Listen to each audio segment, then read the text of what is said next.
خواتین و حضرات السلام علیکم۔ جیسا کہ آپ حضرات بخوبی جانتے ہیں کہ قرآن کریم بنی نوع انسان کے لیے نسخہ کیمیا ہے، مشعل راہ ہے، سرچشمہ ہدایت ہے، لیکن افسوس صد افسوس کہ عام مسلمانوں نے اس کی عظیم تعلیمات کو فراموش کر رکھا ہے اور ان کی عمومی زندگی جناب نبی کریم صلی اللہ علیہ وسلم کی بلند پایا سنتوں سے خالی ہے۔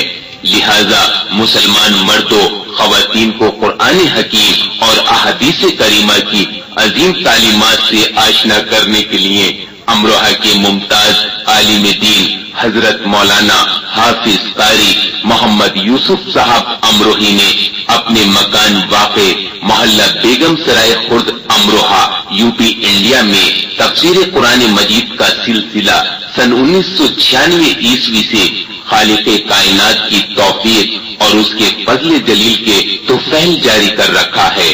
حضرت مولانا محمد یوسف صاحب امروہی ہر پیر کو بعد نماز ظہر اس پروگرام میں قرآن حکیم کی تفسیر فرماتے ہیں۔ رمضان شریف میں یہ پروگرام ہر پیر کو صبح 8 بجے سے ہوتا ہے۔ ہر تقریر کی کیسٹ حضرت مولانا محمد یوسف صاحب امروہی کے مکان سے حاصل کی جا سکتی ہے۔ لیجئے آج کی تقریر ملاحظہ فرمائیے اور اپنے ایمان میں اضافہ کیجئے۔ اس کا عنوان ہے گائے اور بنی اسرائیل۔ تاریخ تقریر 21 جمادی الاخری سن 1417 ہجری مطابق 4 نومبر سن 1996 عیسوی بروز پیر بعد نماز ظہر۔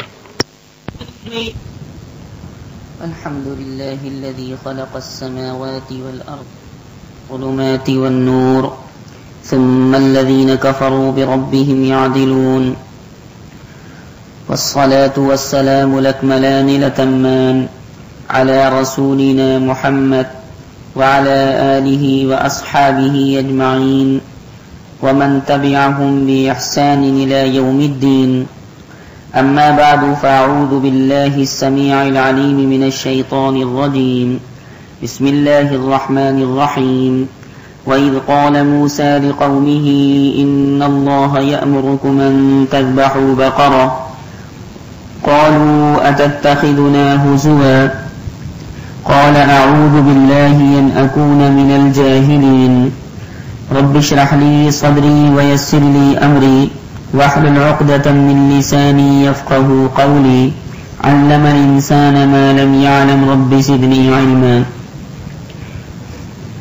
خواتین و حضرات، اللہ سبحانہ و تعالی نے حضرت یعقوب علیہ السلام کی آل اولاد پر بہت سی نعمتیں نازل فرمائی تھیں۔ باری تعالی بنی اسرائیل کے اوپر جتنی جتنی نعمتیں نازل فرماتے رہے، اتنا اتنا بنی اسرائیل سرکشی اور نافرمانی کے اوپر کمر باندھتے رہے۔ اللہ سبحانہ و تعالی نے حضرت موسیٰ علیہ السلام جیسا جلیل القدر پیغمبر، عظیم الشان فخیم الشان پیغمبر بنی اسرائیل کو عنایت فرمایا، پر انہوں نے اس نعمت کبریٰ اور اس نعمت عظمیٰ کی کوئی قدردانی نہ کی۔ حضرت موسیٰ علیہ السلام کو برابر یہ پریشان کرتے رہے۔ باری سبحانہ و تعالی نے ان کے اوپر سختیوں کا معاملہ ان کی نافرمانیوں کی وجہ سے شروع فرما دیا۔ یہ مطلب کے موقع پر، مطلب کے وقت پر حضرت موسیٰ علیہ السلام کے پاس آتے تھے، اور جب کام نکل جاتا تھا تو حضرت موسیٰ علیہ السلام کو پوچھتے بھی نہیں تھے کہ حضرت موسیٰ علیہ السلام کا کیا حال ہے۔ حضرت موسیٰ علیہ السلام کا زمانہ ہے۔ حضرت موسیٰ علیہ السلام کے زمانے میں ایک بڑا واقعہ یہ پیش آیا کہ ان کے زمانے میں بنی اسرائیل کے اندر ایک خون ہو گیا تھا.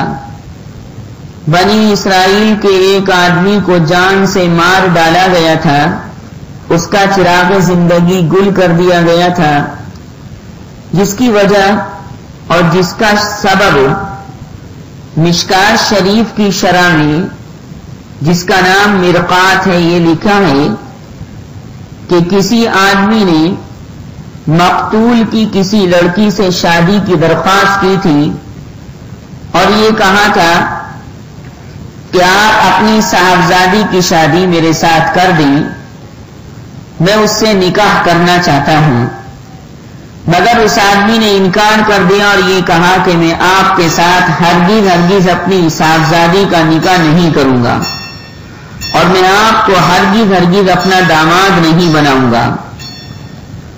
بس پیغام نکاح دینے والا انسان غصے میں بھر گیا، آگ بگولا ہو گیا، اور آگ بگولا ہو جانے کے بعد اس نے اس بات کا پکا ارادہ کر لیا کہ میں لڑکی کے باپ کو جان سے مار ڈالوں گا، اس نے میرے ساتھ اپنی لڑکی کا نکاح کرنے کی حامی کیوں نہیں بھری.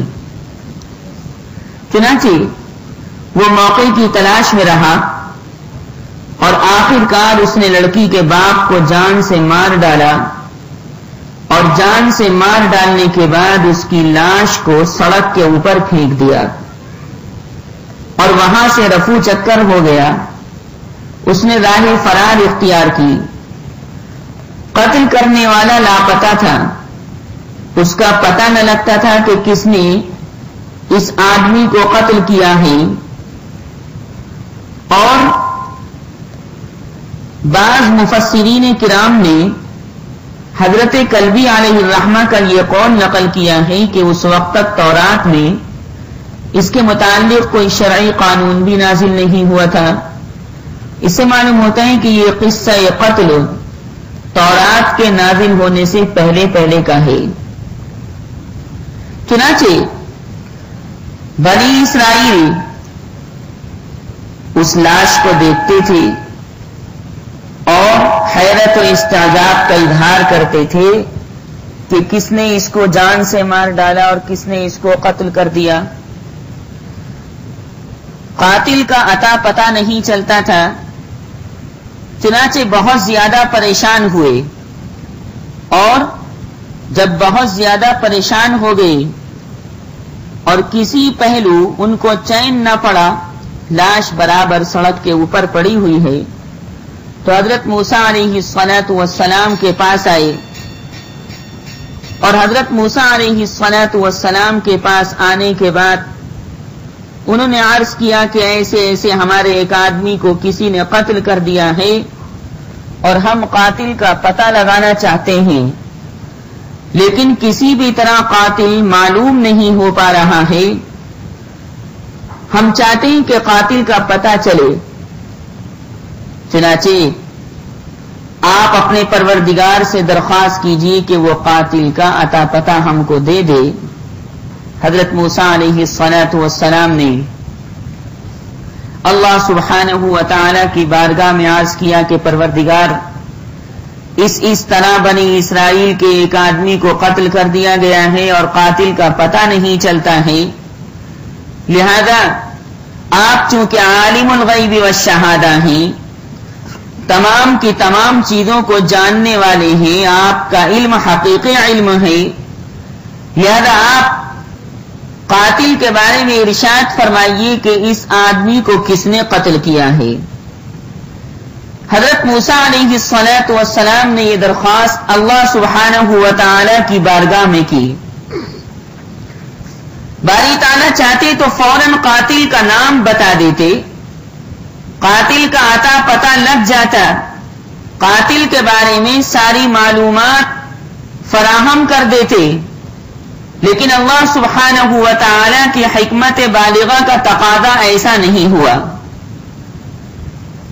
خالق کائنات رب کائنات نے حضرت موسیٰ علیہ السلام کے پاس وحی بھیجی کہ آپ اگر بنی اسرائیل کے بارے میں قاتل کا اتا پتہ لگانا چاہتے ہیں تو آپ ان کو حکم دیں کہ باری تعالیٰ آپ کو یہ حکم دے رہے ہیں کہ آپ کسی بھی گائے کو یا کسی بھی بیل کو ذبح کر دیں اور ذبح کرنے کے بعد اس کے جسم کا گوشت، معمولی سا گوشت کا ایک حصہ لاش کے جسم سے ٹچ کر دیں، چھوا دیں. اللہ سبحانہ و تعالی اس عمل کے کرنے کے بعد اس لاش کو زندہ فرما دیں گے اور وہ لاش زندہ ہو جانے کے بعد خود بتا دے گی کہ کس نے مجھے قتل کیا ہے، کس مقام پر قتل کیا ہے اور کس بنیاد پر قتل کیا ہے. تمام کی تمام چیزیں معلوم ہو جائیں گی. حضرت موسیٰ علیہ السلام چونکہ باری تعالیٰ کے متبع پیغمبر تھے، صادق پیغمبر تھے، سچے پیغمبر تھے، لہذا پیغام الہی موسیٰ علیہ السلام نے بنی اسرائیل تک پہنچا دیا کہ اگر قاتل کا اتا پتہ آپ لگانا چاہتے ہیں تو آپ کو ایک گائے ذبح کرنی پڑے گی اور گائے ذبح کرنے کے بعد اس کے جسم کا گوشت اس لاش سے ٹچ کرنا پڑے گا، جس کی بنیاد پر وہ لاش زندہ ہو جائے گی اور ساری معلومات فراہم کر دے گی. بنی اسرائیل جیسا کہ میں نے عرض کیا کہ کٹ حجتی کرنے والی قوم، نافرمانی کے اوپر کمر بستہ قوم تھی. چنانچہ حضرت موسیٰ علیہ السلام کی جب بات سنی تو بنی اسرائیل حضرت موسیٰ علیہ السلام سے بولے کہ سوال کچھ ہے اور جواب کچھ ہے، ہم تو قاتل کے بارے میں معلوم کر رہے ہیں اور آپ اس کے جواب میں یہ فرما رہے ہیں کہ گائے کو ذبح کرو اور اس کے گوشت کو قاتل کے مقتول کے جسم سے چھوا دو. آپ ہم سے مذاق کر رہے ہیں. آپ نے ہم کو کیا سمجھا ہے؟ سوال کچھ ہے اور جواب کچھ ہے. حضرت موسیٰ علیہ السلام نے فرمایا کہ میں تو اس بات سے اللہ کی پناہ چاہتا ہوں کہ میں جاہل بنوں.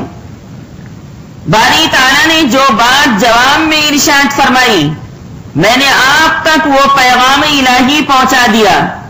میں درمیان میں ایک واسطہ اور سفیر ہوں. قرآن کریم کے پہلے پارے میں سورہ بقرہ کے اندر اس کو نقل کیا گیا. وَإِذْ قَالَ مُوسَىٰ لِقَوْمِهِ إِنَّ اللَّهَ يَأْمُرُكُمْ أَن تَذْبَحُوا بَقَرَةً قَالُوا أَتَتَّخِذُنَا هُزُوًا قَالَ أَعُوذُ بِاللَّهِ أَنْ أَكُونَ مِنَ الْجَاهِلِينَ. قَالُوا ادْعُ لَنَا رَبَّكَ يُبَيِّن لَّنَا مَا هِيَ قَالَ إِنَّهُ يَقُولُ إِنَّهَا بَقَرَةٌ لَّا فَارِضٌ وَلَا بِكْرٌ عَوَانٌ بَيْنَ ذَلِكَ فَافْعَلُوا مَا تُؤْمَرُونَ.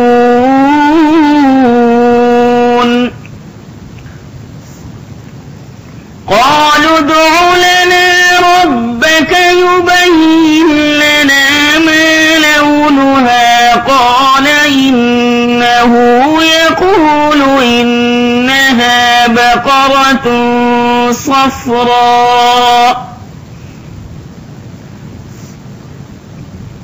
قَالَ إِنَّهُ يَقُولُ إِنَّهَا بَقَرَةٌ صَفْرَاءُ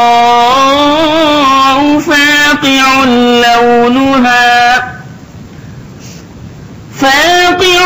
لَّوْنُهَا تَسُرُّ النَّاظِرِينَ. قَالُوا ادْعُ لَنَا رَبَّكَ يُبَيِّن لَّنَا مَا هِيَ إِنَّ الْبَقَرَةَ شَابَهَ عَلَيْنَا وَإِنَّا شاء الله لمهتدون قال إنه يقول إنها بقرة لا ذلول تثير الأرض ولا تسقي الحرث مسلمة لا شية فيها قالوا الآن جئت بالحق فذبحوها وما كادوا يفعلون. اللہ سبحانہ و تعالی نے ان آیات کریمہ کے اندر حضرت موسیٰ علیہ السلام کے زمانے میں جو گائے کے ذبح کے سلسلے میں بنی اسرائیل نے کٹ حجتی کی اور طرح طرح کے سوالات کیے، ان تمام سوالات کو بیان فرمایا اور اس کٹ حجتی کو بیان فرمایا. اگر چاہتے باری سبحانہ و تعالی کی حقیقی اطاعت پر عمل کرنا چاہتے تو کسی بھی گائے کو ذبح کرنے کے بعد اور اس کے گوشت کو لاش کے جسم سے ٹچ کرنے کے بعد اپنے سوال کا جواب لے سکتے تھے، پر حضرت موسیٰ علیہ السلام کے سلسلے میں انہوں نے یقین نہیں کیا کہ موسیٰ علیہ السلام ہمارے پاس پیغام الہی پہنچا رہے ہیں. اس لیے الٹا کہا کہ آپ ہم سے مذاق کر رہے ہیں. حضرت موسیٰ علیہ السلام نے فرمایا کہ میں جہالت والی بات پسند نہیں کرتا اور نہ میں جاہلوں کی صحبت اور جاہلوں کی مجالست پسند کرتا ہوں، ہرگز نہیں. باری تعالیٰ نے قاتل کا اتا پتہ لگانے کے سلسلے میں گائے کو ذبح کرنے کا حکم دیا اور اس کے لیے قرآن حکیم فرقان حمید کی آیت کریمہ میں لفظ بقرۃ استعمال فرمایا. وَإِذْ قَالَ مُوسَى لِقَوْمِهِ إِنَّ اللَّهَ يَأْمُرُكُمْ أَن تَذْبَحُوا بَقَرَةً. لفظ بقرۃ اسم جنس ہے اور لفظ بقرۃ نر اور مادہ دونوں کے لیے بولا جاتا ہے. گائے کو بھی بقرۃ کہتے ہیں اور بیل کو بھی بقرۃ کہتے ہیں، اور بقرۃ کے آخر میں جو گول تا لگی ہوئی ہے یہ تائے وحدت کہلاتی ہے جو ایک کا مفہوم دیتی ہے. بقرۃ ایک گائے. مبرد نحوی فرماتے ہیں کہ لفظ بقرۃ چونکہ نر اور مادہ دونوں کے لیے آتا ہے، لہذا یہ کیسے پتہ چلے کہ یہاں گائے مراد ہے یا بیل مراد ہے؟ تو دونوں کے مابین یعنی نر اور مادہ کے مابین تمیز کے طور پر یوں استعمال کریں گے. ھذا بقرۃ، بقرۃ سے پہلے ھذا لگائیں گے جو مذکر کو بتانے کے لیے آتا ہے اور ترجمہ کریں گے یہ ایک بیل ہے، اور گائے کے لیے بولیں گے ھذہ بقرۃ، ھذہ کا استعمال کریں گے جو مؤنث کو بتانے کے لیے آتا ہے. بہرحال کہ حضرت موسیٰ علیہ السلام نے پیغام الہی ان لوگوں تک پہنچایا، لیکن ان لوگوں نے بات کو تسلیم نہیں کیا. بعض اہل علم فرماتے ہیں کہ اہل یمن گائے بیل کو بقرۃ کے بجائے باقورۃ کہتے ہیں. قیامت کے قرب میں قیامت سے پہلے جیسا کہ احادیث کریمہ میں ہیں دنیا کے اندر طرح طرح کے فتنے آئیں گے، طرح طرح کے فتنے ظاہر ہوں گے. آپ صلی اللہ علیہ وسلم نے ایک مرتبہ حضرات صحابہ کرام رضوان اللہ تعالی علیہم اجمعین کے سامنے فتنوں کا ذکر فرمانے کے بعد ارشاد فرمایا کہ وہ فتنے جو ہوں گے وہ گائے بیل کے چہروں کی طرح ایک دوسرے سے ملتے جلتے ہوں گے.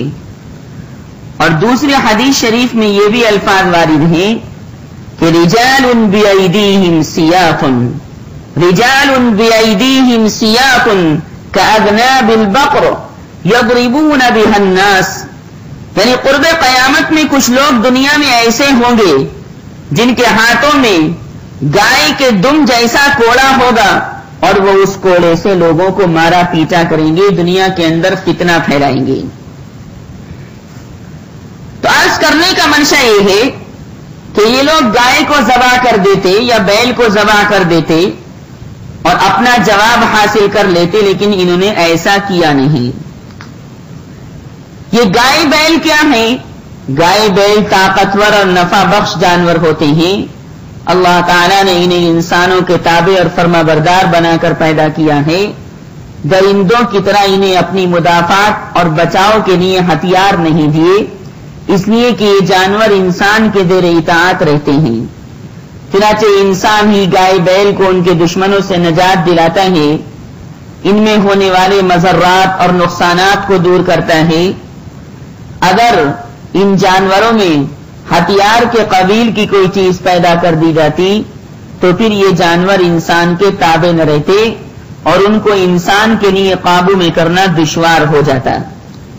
بے سینگ کے بیل کا ہتھیار اس کے سر میں رہتا ہے، چنانچہ وہ سر کو سینگ کی جگہ استعمال کرتا ہے، جس طرح کے بچڑے سینگ نکلنے سے پہلے اپنے سروں سے طبعی طور پر مارتے رہتے ہیں۔ علامہ زمخشری علیہ الرحمہ یعنی محمود جار اللہ زمخشری علیہ الرحمہ ارشاد فرماتے ہیں کہ درندوں میں فوقیت رکھنے والے درندے 3 ہیں۔ نمبر 1 شیر، نمبر 2 چیتا، نمبر 3 شیر ببر۔ اور دیگر جانوروں میں 3 جانور فوقیت رکھتے ہیں، ایک ہاتھی ہے، دوسرے گینڈا ہے اور تیسرے بھینس ہے۔ اور علماء حیوانات نے جو حیوانات کا علم رکھتے ہیں بھینس کو بھی گائے کی جنس سے شمار کیا ہے۔ چنانچہ اللہ سبحانہ و تعالی نے بنی اسرائیل کو گائے کے ذبح کرنے کا حکم دیا، پر انہوں نے اس بات کو تسلیم نہیں کیا اور طرح طرح کے مختلف سوالات کیے۔ مصر کے علاقے میں ایک گائے ہوتی ہے، اس کی گردن لمبی اور سینگ گھریلو گائے کی طرح ہوتے ہیں، لیکن وہ مصر کی گائے دودھ بہت زیادہ دیتی ہے۔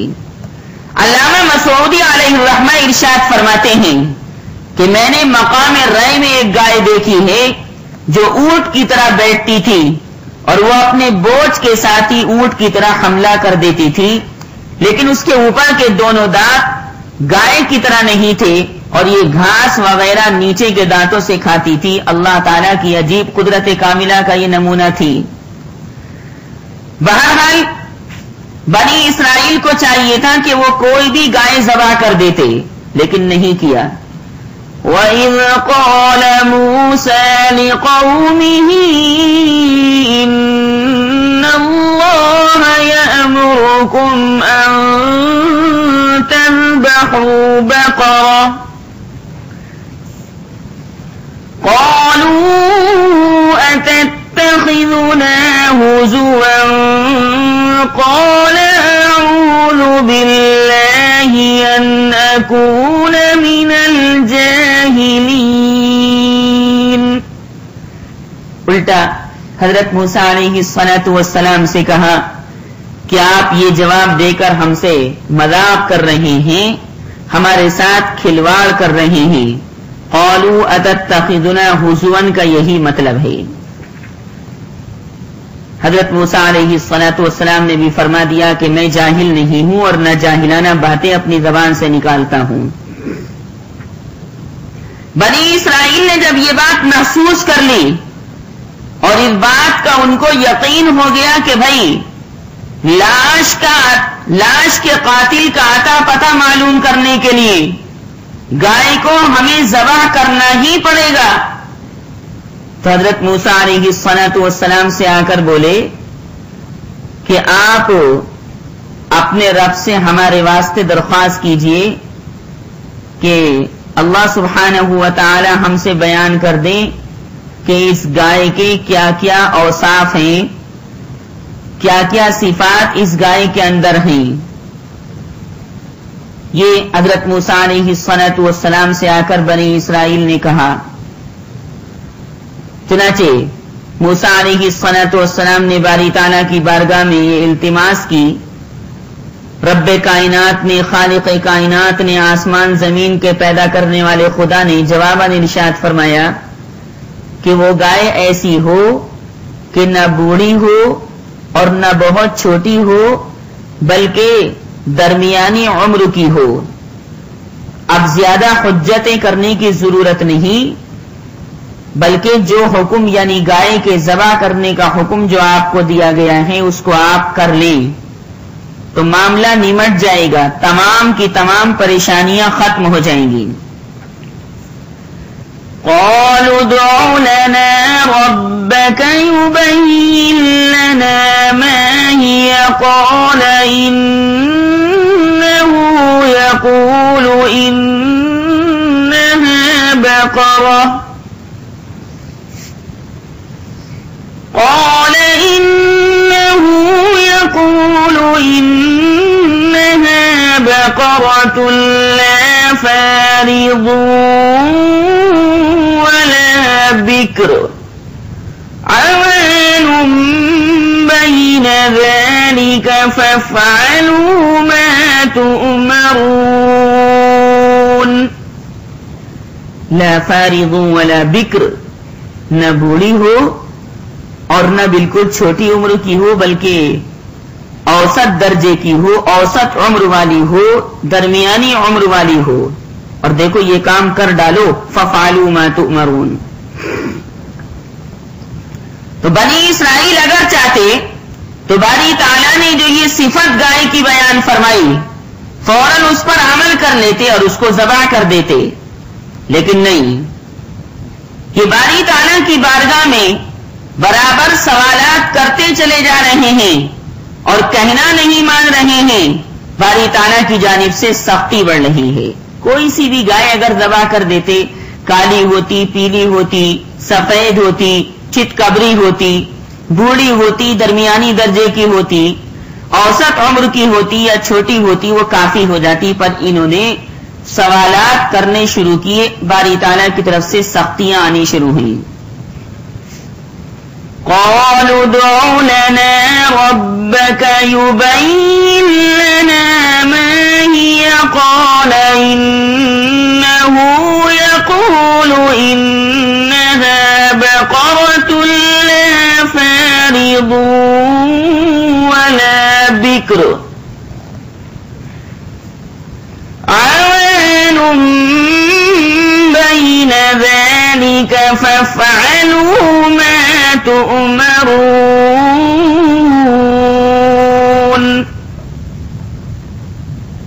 بنی اسرائیل نے اسی پر اکتفا نہیں کیا بلکہ آ کر حضرت موسیٰ علیہ السلام سے بولے کیا آپ ہمارے واسطے اپنے رب سے درخواست کر دیجئے کہ اس نے یہ تو بتا دیا کہ وہ درمیانی عمر کی گائے ہو، پر اللہ تعالیٰ نے یہ نہیں بتایا کہ اس گائے کا رنگ کیسا ہو، کالی ہو، سفید ہو، چتکبری ہو، بہت زیادہ پیلی ہو، کس رنگ کی وہ گائے ہو، باری تعالیٰ نے اس کا رنگ نہیں بیان کیا، لہذا آپ دوبارہ درخواست کیجئے کہ باری تعالیٰ ہمیں اس گائے کا رنگ بتا دیں۔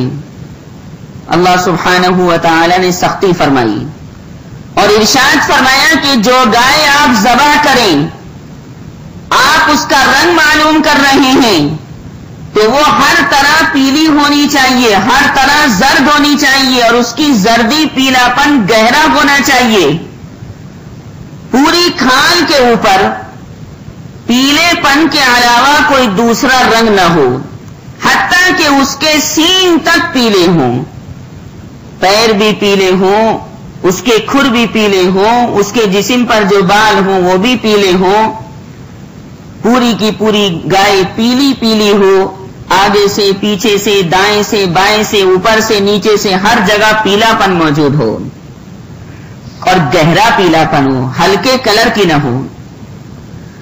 قالوا ادع لنا ربك يبين لنا ما لونها قال إنه يقول إنها بقرة قال إنه يقول إنها بقرة صفراء فاقع لونها تسر الناظرین. اور فرمایا کہ گہرا پیلا رنگ بھی ایسا ہو کہ دیکھنے والے اس گائے کو اچھا سمجھیں، دیکھنے والے اس گائے کو دیکھنے کے بعد فرحت محسوس کریں، مسرت محسوس کریں، دیکھنے والوں کو اچھی معلوم ہو. ایسا نہ ہو کہ دیکھنے والے اس کو مکروہ سمجھیں، ناپسندیدہ سمجھیں، نہیں، دیکھنے والوں کا دل خوش کر دے. تسر الناظرین کا مطلب یہی ہے. قال إنه يقول إنها بقرة صفراء فاقع لونها تسر الناظرين. حضرت موسیٰ علیہ السلام نے باری تعالیٰ کا یہ جواب ثانی بنی اسرائیل کو سنا دیا، لیکن بنی اسرائیل اس جواب کے اوپر مطمئن نہ ہوئے اور گائے کو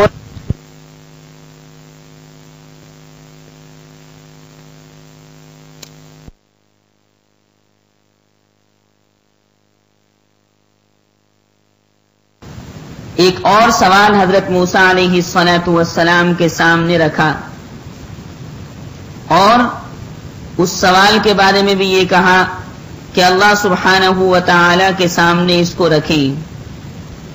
اور وہ سوال یہ تھا کہ آپ اے موسیٰ ہماری خاطر اپنے رب سے دریافت کر دیجئے کہ اول بار کے سوال کا جواب ذرا اور واضح ہم سے بیان فرما دیں کہ اس گائے کے اوصاف کیا کیا ہوں، کیونکہ ہم کو اس گائے کے بارے میں قدر اشتباہ یہ واقع ہے کہ وہ گائے معمولی ہو یا کوئی اور عجیب و غریب گائے ہو جس میں قاتل کی تحقیق کا خاص اثر موجود ہو، معمولی گائے ہو یا خاص گائے ہو. اور اے موسیٰ ہم ضرور انشاءاللہ تعالی آپ کی بات ٹھیک سمجھ جائیں گے، اور جب ٹھیک سمجھ جائیں گے تو اس گائے کو تلاش کرنے کے بعد اس کو ذبح کر دیں گے. حضرت موسیٰ علیہ السلام نے اب کی مرتبہ بھی بنی اسرائیل کی یہ درخواست اللہ سبحانہ و تعالی کی بارگاہ میں پیش فرما دی. باری تعالی نے موسیٰ علیہ السلام کو اس کی تمام کیفیت بتا دی.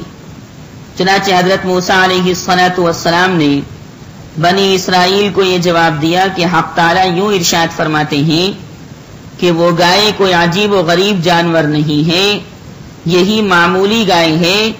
البتہ وہ گائے عمدہ ہونی چاہیے کہ مذکورہ بالا اوصاف کے ساتھ ساتھ نہ تو وہ گائے ہل میں چلی ہوئی ہو جس سے زمین جوتی جاتی ہے، اور نہ اس گائے کو کنویں میں جوڑا گیا ہو کہ اس سے زراعت اور کھیت کی آب پاشی کی جاتی ہے، اس سے پانی دیا جاتا ہے. غرض ہر قسم کے عیب سے وہ گائے صحیح سالم ہو، اور اس گائے کے اندر کسی طرح کا کوئی داغ نہ ہو، دھبا نہ ہو. یہ سن کر بنی اسرائیل کہنے لگے کہ ہاں اے موسیٰ اب آپ نے پوری اور صاف بات بتائی ہے، اب کی مرتبہ ہم کو پوری کی پوری بات سمجھ میں آئی ہے، لہذا اب کی مرتبہ تو ہم یہ کام کر ڈالیں گے، یعنی ایسی گائے کو تلاش کرنے کے بعد اس کو ذبح کر دیں گے. قرآن میں کہا گیا قالوا ادع لنا ربك يبين لنا ما هي إن البقرة شابه علينا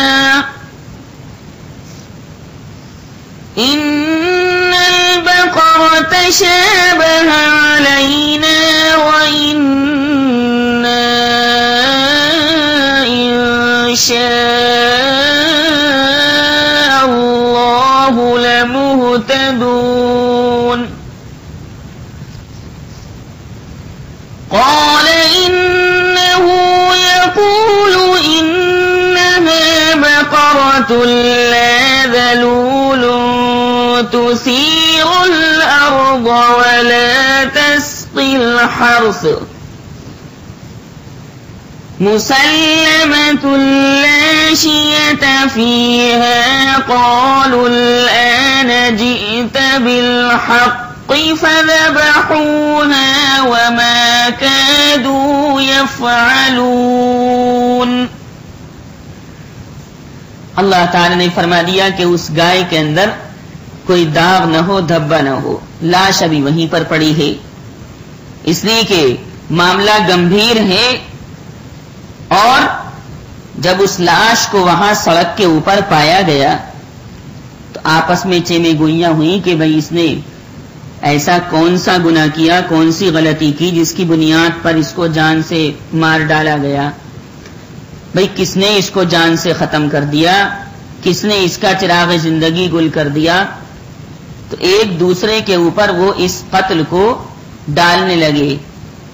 پہلا بولا کہ میں نے تو اس کو قتل نہیں کیا، فلاں نے اس کو قتل کیا. اس سے معلوم کیا گیا کہ نہیں، میں نے تو قتل نہیں کیا، بلکہ فلاں نے اس کو قتل کیا، فلاں نے اس کو قتل کیا، فلاں نے اس کو قتل کیا. ایک دوسرے کے اوپر اس کی نسبت کرنے لگے. اللہ تعالی نے اس کو بیان فرمایا، وَإِذْ قَتَلْتُمْ نَفْسًا فَادَّارَأْتُمْ فِيهَا وَاللَّهُ مُخْرِجٌ مَا كُنْتُمْ تَكْتُمُونَ. فَقُلْنَا اضْرِبُوهُ بِبَعْضِهَا كَذَلِكَ يُحْيِي اللَّهُ الْمَوْتَى وَيُرِيكُمْ آيَاتِهِ لَعَلَّكُمْ تَعْقِلُونَ. اللہ نے فرمایا وَإِذْ قَتَلْتُمْ نَفْسًا فَادَّارَأْتُمْ فِيهَا. فَادَّارَأْتُمْ فِيهَا کا مطلب یہی ہے کہ ایک دوسرے کی جانب اس قتل کی نسبت کرنے لگے اور ہر آدمی یہ کہنے لگا کہ ہم نے اس کو قتل نہیں کیا، ہم نے اس کو جان سے نہیں مارا. اور ظاہر ہے کہ وہ جو اصل قاتل تھا وہ چھپ چکا تھا. اور بعض علماء مفسرین نے ارشاد فرمایا کہ بھتیجے نے مال کے چکر میں آ کر اپنے مالدار چچا کو جان سے مار ڈالا تاکہ وہ مر جائے اور اس کے پاس جو کثیر مال ہے، زیادہ مال ہے، اس کا میں حقدار بن جاؤں. اور کہیں ایسا نہ ہو کہ چچا کے مرنے سے پہلے مجھ بھتیجے کی موت آ جائے اور اس مال کثیر سے میں محروم ہو جاؤں. لہذا اس نے جلدی کی اور جلدی سے مال ہڑپنے کے لیے اپنے مالدار غنی چچا کو جان سے مار ڈالا. اور پھر بہادری یہ دیکھیے کہ آ کر خود ہی شور مچایا کہ میرے چچا کو پتہ نہیں کس نے قتل کر دیا، میں قاتل کا اتا پتہ معلوم کرنا چاہتا ہوں. تمام کی تمام قوم بنی اسرائیل کے اندر اس نے شور مچا دیا. خود ہی غلطی کی اور خود ہی شور مچانا شروع کیا. چنانچہ باری تعالی نے اس کو نقل فرمایا، وَإِذْ قَتَلْتُمْ نَفْسًا فَادَّارَأْتُمْ فِيهَا وَاللَّهُ مُخْرِجٌ مَا كُنْتُمْ تَكْتُمُونَ. فَقُلْنَا اضْرِبُوهُ بِبَعْضِهَا كَذَلِكَ يُحْيِي اللَّهُ الْمَوْتَى وَيُرِيكُمْ آيَاتِهِ لَعَلَّكُمْ تَعْقِلُونَ. باری تعالیٰ نے جو حکم دیا تھا اس کا بیان قرآن حکیم کی عنایات کریمہ کے اندر دیا اور اس کا اظہار فرمایا، اس کی تفصیل بیان فرمائی. اب بنی اسرائیل کے اوپر یہ سختیاں ہوئیں، ان کے سوالات کے جواب میں ایسی گائے تلاش کرتے رہے، پر شہر کے اندر تو بھئی اس طرح کی کوئی گائے ملی نہیں. پریشان تھے کہ ہم کیا کریں، خامخواہ ہم نے طرح طرح کے سوالات کیے جس کی بنیاد پر ہمارے اوپر یہ سختی آئی. شہر کے اندر قرب و جوار کے علاقے میں ایسی صفات کی حامل گائے ان کو نہ ملی. لیکن یہودیوں کے اندر ایک بہت بوڑھا آدمی تھا، بیچارہ بڑا ہی نیک تھا. اس کے پاس اس طرح کی گائے موجود تھی، پر وہ گائے چھپی ہوئی تھی ہر طرف سے، پیلی پیلی پیلی، دائیں سے بھی بائیں سے بھی، اوپر سے بھی نیچے سے بھی، آگے سے بھی پیچھے سے بھی. یہ بوڑھا ہو چکا تھا اور اس کا ایک لڑکا تھا جو بہت چھوٹا سارا تھا. فہم و فراست کا مادہ بھی اس کے اندر نہیں تھا، نابالغ بچہ تھا، ایک ہی اس کے لڑکا تھا. چونکہ یہ یہودی جو ایسی گائے کا مالک تھا، بوڑھا تھا،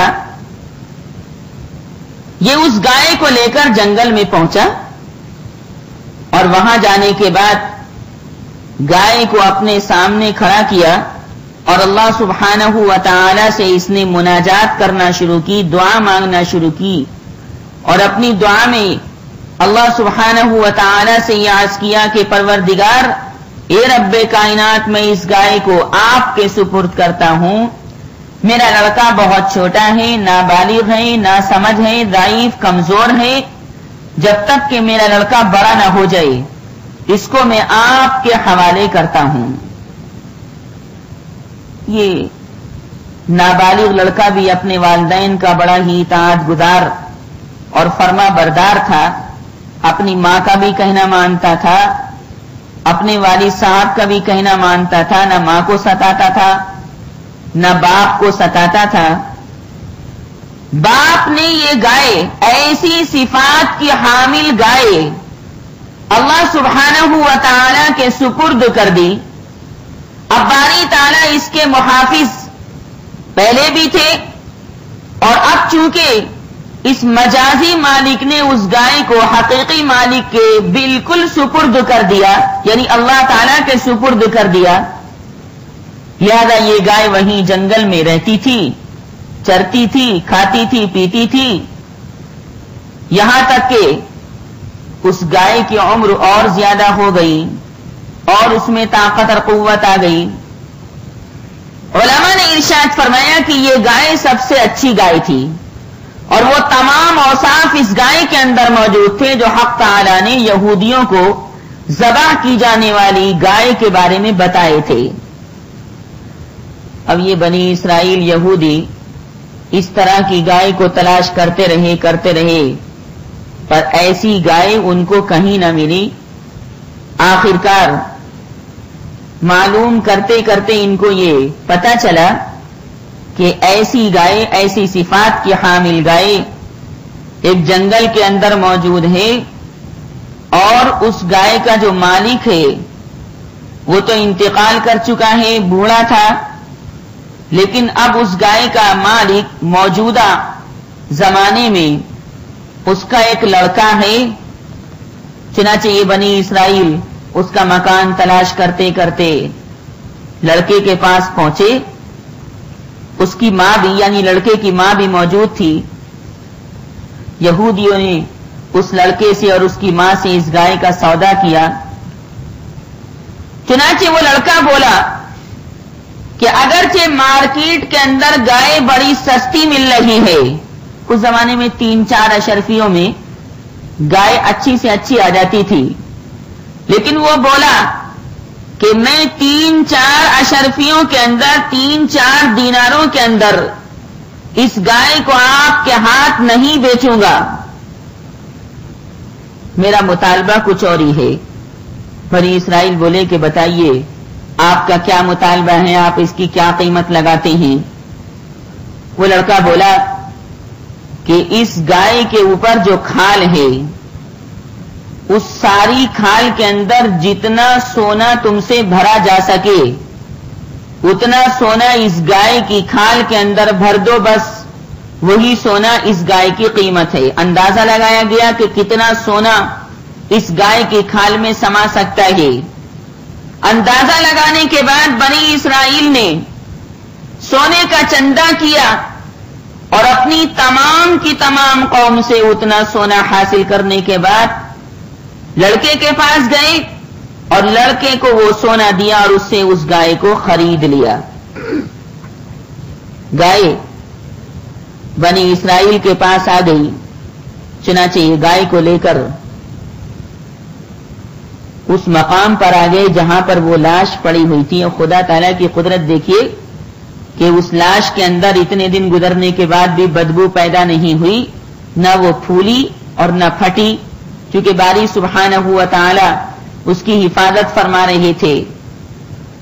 اور مقدر یہی تھا کہ یہ ایسی ایسی گائے کو ذبح کریں گے، لہذا اس لاش کو باری تعالی نے پھٹنے سے، گلنے سے، سڑنے سے محفوظ رکھا.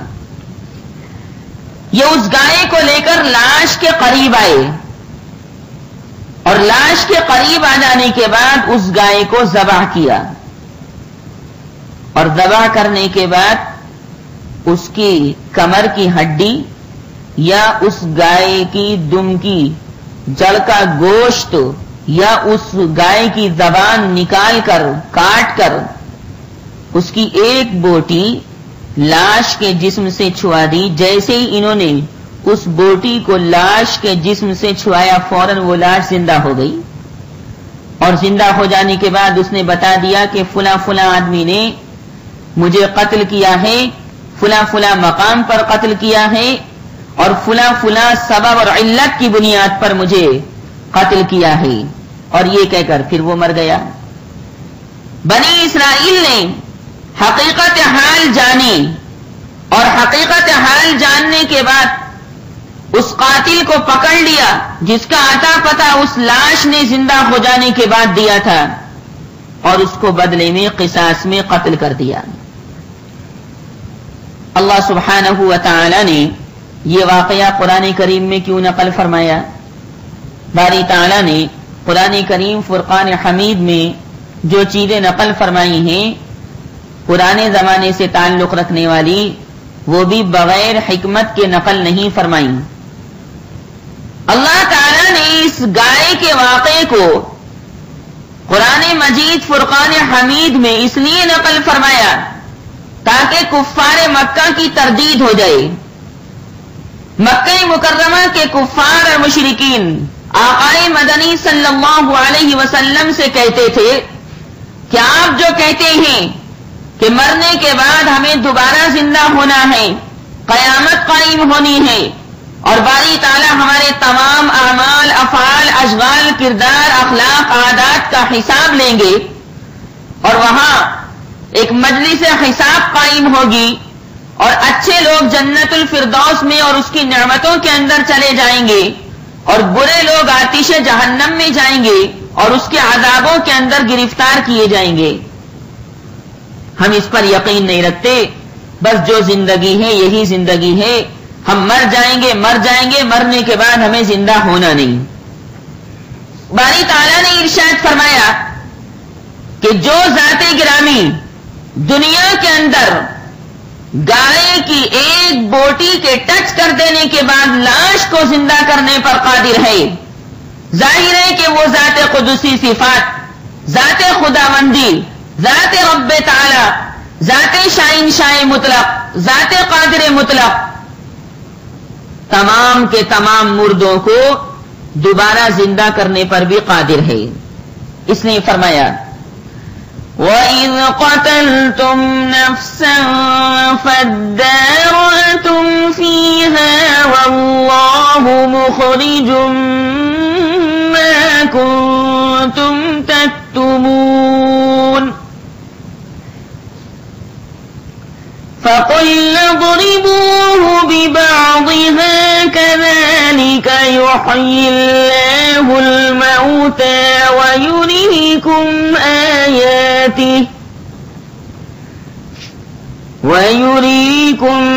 آيَاتِهِ لَعَلَّكُمْ تَعْقِلُونَ. باری تعالی نے ارشاد فرمایا كَذَلِكَ يُحْيِي اللَّهُ الْمَوْتَى، اللہ تعالی اسی طرح قیامت میں مردوں کو زندہ فرما دیں گے.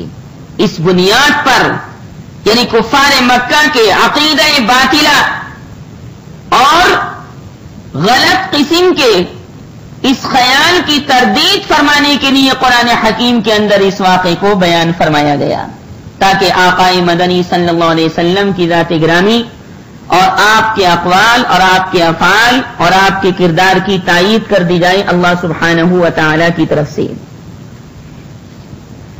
اب سوال یہ کہ باری تعالی گائے کے علاوہ کوئی اور سا جانور بھی ذبح کرا سکتے تھے، کیوں حکم دیا کہ گائے کو ہی ذبح کرو؟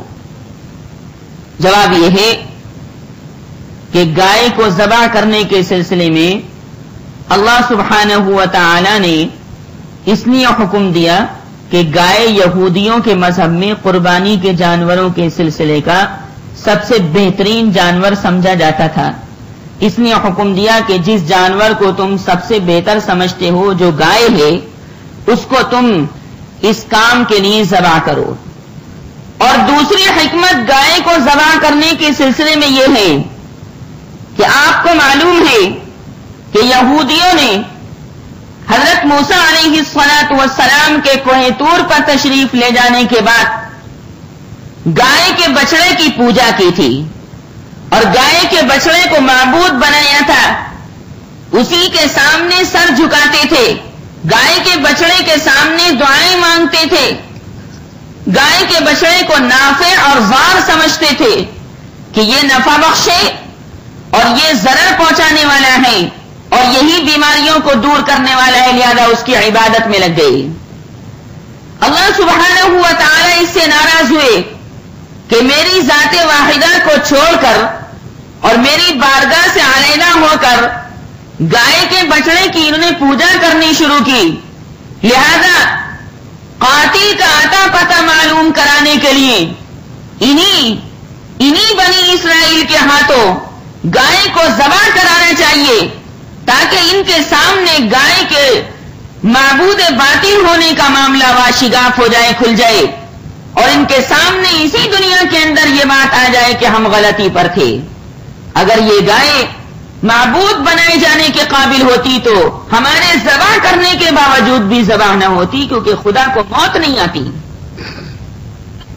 لیکن ذبح کرنے کے بعد وہ گائے مر گئی، اس کے جسم سے خون بہا، باری تعالیٰ نے ایسا حکم دینے کے بعد اشارہ فرما دیا کہ جس گائے کی تم نے پوجا کی تھی وہ پوجا غلط تھی، تمہارا عمل باطل تھا، تمہارا فعل کاسد تھا، تمہاری رائے غلط رائے تھی، تمہاری رائے سدید رائے نہیں تھی، تم غلط ہی پر تھے، لہذا کل قیامت کے میدان میں اگر تمہیں عذاب دیا جائے اور آتش جہنم کے اندر تمہیں جھونکا جائے تو اپنے قصور کا اعتراف کرنا۔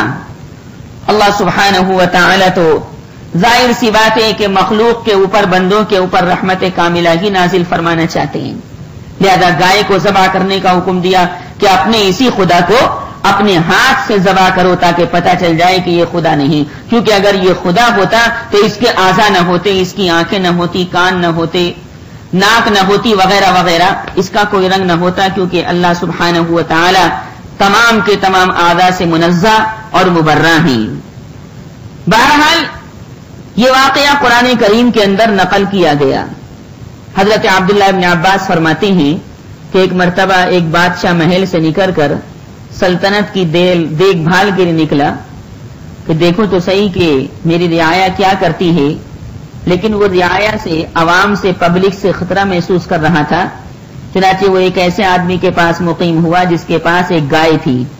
جب گائے شام کو واپس آئی تو اس آدمی نے گائے سے اتنا دودھ دوہا جتنا کہ 30 گائیں دودھ دیتی ہیں۔ بادشاہ اتنا دودھ دیکھنے کے بعد حیران اور ششدر رہ گیا اور اس نے سوچا کہ یہ گائے تو اس آدمی سے ہتھیا لینی چاہیے اور یہ گائے شاہی محل لے جانی چاہیے۔ جب دوسرا دن ہوا تو گائے جنگل کی طرف چرنے چلی گئی، پھر جب شام کو واپس آئی تو پہلے دن کے مقابلے میں آدھا دودھ تھنوں سے نکلا۔ یہ معاملہ دیکھ کر بادشاہ نے گائے والے کو بلایا اور یہ کہا کہ تم مجھے یہ بتاؤ کہ کل تو گائے نے کافی دودھ دیا تھا، آج آدھا کیوں رہ گیا؟ کیا گائے آج اس چراگاہ پر نہیں گئی تھی، اس جنگل میں نہیں گئی تھی جس پر کل گئی تھی؟ آخر کیا بات ہے؟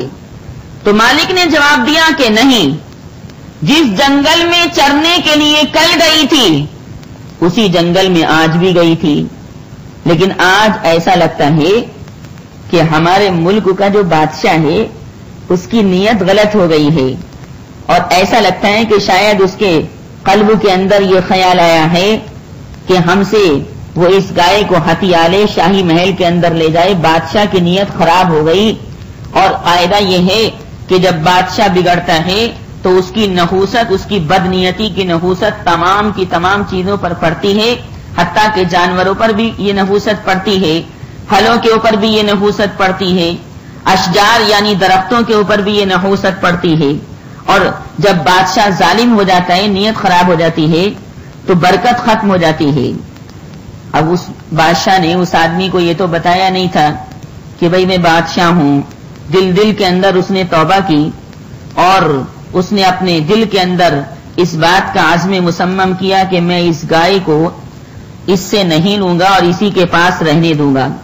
چنانچہ دوسرے دن یہ ہوا کہ گائے چرنے کے لیے چلی گئی، شام کو واپس آئی تو گائے کے مالک نے اتنا ہی دودھ دوہا جتنا کہ پہلے دن دوہا تھا، یعنی 30 گائے کے دودھوں کے برابر اس نے دودھ دیا۔ یہ حالت دیکھ کر بادشاہ کو اور زیادہ عبرت ہوئی، اور اس نے انصاف برتنا شروع کیا، اور کہا کہ واقعی جب بادشاہ ظلم کر رہا ہو یا رعایا ظالم ہو تو برکت جاتی رہتی ہے۔ اب میں ضرور انصاف کیا کروں گا، اور اب سے اچھے حالات ہی پر غور و خوض کیا کروں گا۔ یہ واقعہ امام بیہقی علیہ الرحمہ نے اپنی کتاب شعب الایمان کے اندر ذکر فرمایا ہے۔ اللہ سبحانہ و تعالی نے گائے کے اندر بہت زیادہ برکتیں رکھی ہیں، اللہ سبحانہ و تعالی نے اس کے اندر بہت زیادہ فوائد رکھے ہیں۔ باری سبحانہ و تعالی نے اس کا گوشت اور اس کا دودھ اہل ایمان، اہل اسلام کے لیے جائز فرمایا ہے، حلال فرمایا ہے۔ چنانچہ ام المومنین حضرت عائشہ رضی اللہ تعالی عنہ فرماتی ہیں کہ نبی کریم صلی اللہ علیہ وسلم نے فرمایا کہ گائے کی چربی اور دودھ شفا بخش ہے۔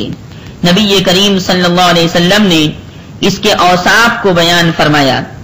امام طبرانی علیہ الرحمہ حضرت زہیر کے حوالے سے لکھتی ہیں کہ ایک عورت جس کا نام ملیکہ تھا، اس کے خاندان کی مجھ سے بیان کرتی ہے کہ ایک مرتبہ میرے حلق میں درد پیدا ہوا تو میں ملیکہ کے پاس آئی تو انہوں نے میرے لیے بطور علاج گائے کی چربی تجویز کی، اور یہ بھی فرمایا کہ گائے کا دودھ شفا بخش ہے اور اس کا گھی علاج ہے، اور یہ نبی کریم صلی اللہ علیہ وسلم کی حدیث پاک ہے۔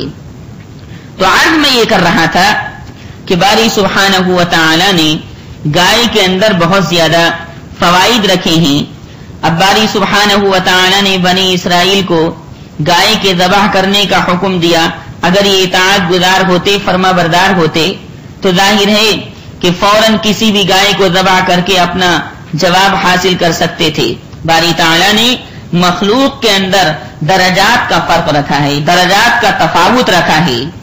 آپ اندازہ لگائیں کہ یہ تو گائے کو ذبح کرنے کا حکم تھا، لیکن جو اللہ تعالیٰ کا چاہنے والا فرما بردار عاشق حقیقی ہے، باری تعالیٰ کی ذات گرامی سے منسلک ہے، اس کا حال دیکھیے۔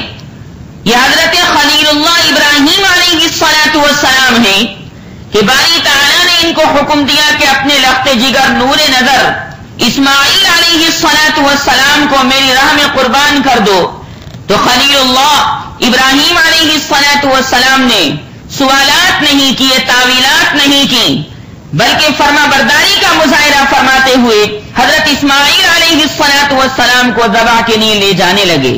یہ بات علیحدہ ہے کہ باری تعالیٰ نے ان کو اس امتحان میں کامیاب قرار دیا اور اسماعیل علیہ السلام کے مقام پر جنت کے میڈے کو ذبح کروایا۔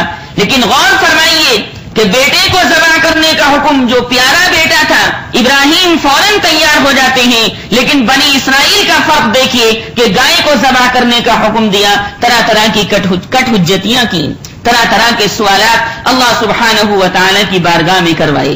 باری تعالیٰ نے اسی بنیاد پر ان کو راندۂ درگاہ کیا، اسی بنیاد پر ذلت اور مسکنت ان کے اوپر ماری گئی، جیسا کہ قرآن میں ہی وَضُرِبَتْ عَلَيْهِمُ الذِّلَّةُ وَالْمَسْكَنَةُ۔ لہذا اس واقعے سے یہی بات ظاہر ہوتی ہے کہ جب باری تعالیٰ کی طرف سے کوئی حکم ہو تو اس کی اطاعت اور فرما برداری میں سر تسلیم کو خم کر دینا چاہیے، جبین نیاز کو خم کر دینا چاہیے اور ذرہ برابر بھی کٹ حجتی نہیں کرنی چاہیے، ورنہ انسان دنیا کے اندر بھی نقصان اور خسارے کے اندر مبتلا رہتا ہے، اور ظاہر ہے کہ آخرت میں تو اس کا نقصان اور زیادہ ظاہر ہو جائے گا۔ اللہ سبحانہ و تعالی مجھے بھی عمل کی توفیق نصیب فرمائے اور آپ حضرات کو بھی۔ وآخر دعوانا الحمدللہ رب العالمین۔